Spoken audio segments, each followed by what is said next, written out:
We're offering hope that's real. We're offering truth that can make a difference. And we need to hold on to that. And we need to be a part of that. God wants us to be. In Proverbs 24:16, we know people fall. But it says a righteous man falls 7 times and rises again. But the wicked stumble in a time of calamity. So we need to be people who help people rise back up. They get stronger, get better. By the way, all people of all generations need that hope, and they need that ability to be resilient. Resilience is found in this. It's found in these particular things that would make somebody resilient. And we've been talking about this now for weeks because it's talking about how you and I can truly be resilient people. And by the way, remember what happens when you're a resilient person and you face a challenge. You not only survive the challenge, you thrive because of the challenge. But one of the big parts of resilience is this, the ability to solve problems.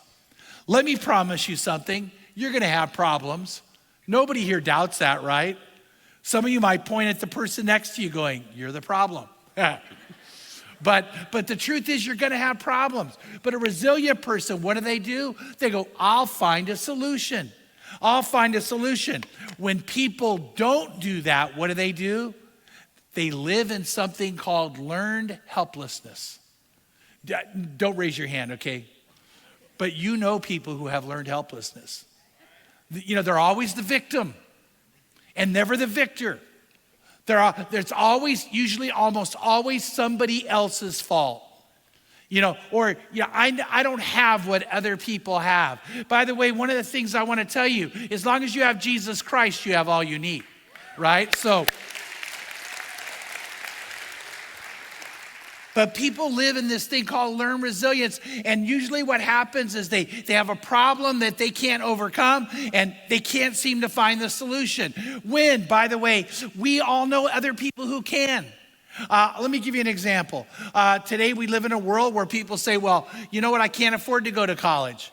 And then if I can't afford to go to college, the only way I can afford to go to college is take out school loans, which, by the way, that's another crisis we're facing. Does everybody know that?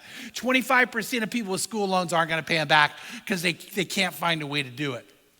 And so what happens is they're overwhelmed in debt, they're drowning in debt, and they begin their work career so in debt that they can't find a way to make it. But by the way, let me ask a question. Does it have to be that way? Tracy, who's one of my executive directors, Tracy not only has her bachelor's degree, she has her master's degree and took out no school loans. You could do it. You can do it. Katie, one of our pastors, just got her degree, no school loans. You know what? It is one of the things we need to do is help the next generation see you don't have to be in debt. And you don't have to be drowned by debt. Because remember what it says in Proverbs 22? The borrower is the lender's slave. And we don't want people enslaved. God doesn't want that for us or you. By the way, years ago, there was a girl who went to Crossroads, and she was a part of our Next Gen Ministries. And she decided that she not only wanted to go to college, but she wanted to go to the college of her dreams. As a sophomore in high school, that was one of her things she aimed at. So you know what she did? She dedicated herself to researching and finding every possible grant and scholarship she could. When she graduated from Corona High, guess what? She had so much money she could choose any college in the nation, including Harvard if she wanted to. But you know what? No school loans. No school loans. People who are resilient, what do? They find a way to overcome. They clarify the problem. They come up with a solution. They have a plan that they work, and they don't let go of it.